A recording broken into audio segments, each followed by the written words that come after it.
প্রতিদিন 10টি করে আরবি শব্দার্থ শিখি। আজকে শিখবো 28তম দিনের শব্দার্থ। তবে আজকের শব্দগুলো দিয়ে একটি করে বাক্য রচনাও শিখবে। তো চলুন শুরু করা যাক। আত-তোআম, আত-তোআম মানে হলো খাবার। যদি আমি বলতে চাই যে আমি খাবার চাই, তাহলে বলতে হবে উরিদু তোআম বা উরিদু আত-তোআম মানে আমি খাবার চাই। এইভাবে বলা যায় যে আনা আবগাত তোআম, আনা আবগাত তোআম মানে হলো আমি খাবার চাই। আশ-শারাব মানে হলো পানীয় বা পানি জাতীয় খাবারকে বলা হয় আশ-শারাব। তাহলে আমরা যদি বলতে চাই যে আমি পানীয় চাই বা আমি পানি জাতীয় খাবার চাই, তাহলে বলতে পারি উরিদু আশ-শারাব, উরিদু আশ-শারাব মানে হলো আমি পানীয় চাই। এখানে উরিদু মানে হলো আমি চাই, আশ-শারাব মানে হলো পানীয়। তাহলে উরিদু আশ-শারাব মানে আমি পানীয় চাই। আল-লাহাম মানে হলো মাংস। তাহলে আমরা বলতে পারি যে আমি মাংস চাই, উরিদু লাহাম, উরিদু আল্লাহাম মানে আমি মাংস চাই। হালিব মানে দুধ। তাহলে যদি বলতে চাই যে আমি দুধ চাই, তাহলে বলতে পারি উরিদু হালিব, উরিদু হালিব মানে আমি দুধ চাই। খুবুজ মানে হলো রুটি।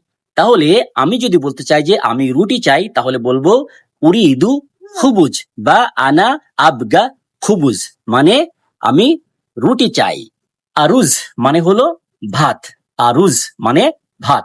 তাহলে যদি বলতে চাই যে আমি ভাত চাই, তাহলে বলতে পারি উরিদু আরুজ, উরিদু আরুজ মানে আমি ভাত চাই। বা এভাবে বলা যায় আনা আবগা আরুজ, আনা আবগা আরুজ মানে আমি ভাত চাই।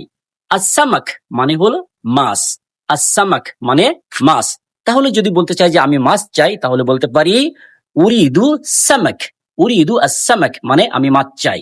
বা এভাবে বলা যায় আনা আবগা সামাক মানে আমি মাছ চাই। খাদ্রাওয়াত, খাদ্রাওয়াত মানে হলো শাকসবজি, শাকসবজিকে আরবিতে বলে খাদ্রাওয়াত।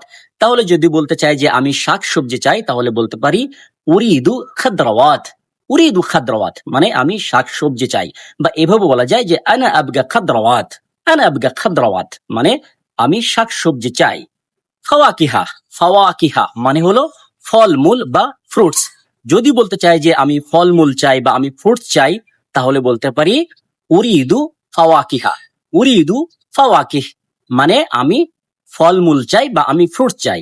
বা এভাবে বলা যায় যে আনা আবগা ফাওয়াকিহ, আনা আবগা ফাওয়াকিহা মানে আমি ফলমূল চাই বা আমি ফ্রুট চাই। যদি আপনি এই শব্দগুলোকে আয়ত্ত করতে চান, তাহলে অবশ্যই আপনাকে মনে মনে বাংলার পরিবর্তে আরবি নিয়ে চিন্তা করতে হবে। যেমন ফলকে আমরা ফল না বলে বলবো ফাওয়াকিহ, মাছকে মাছ না বলে বলতে হবে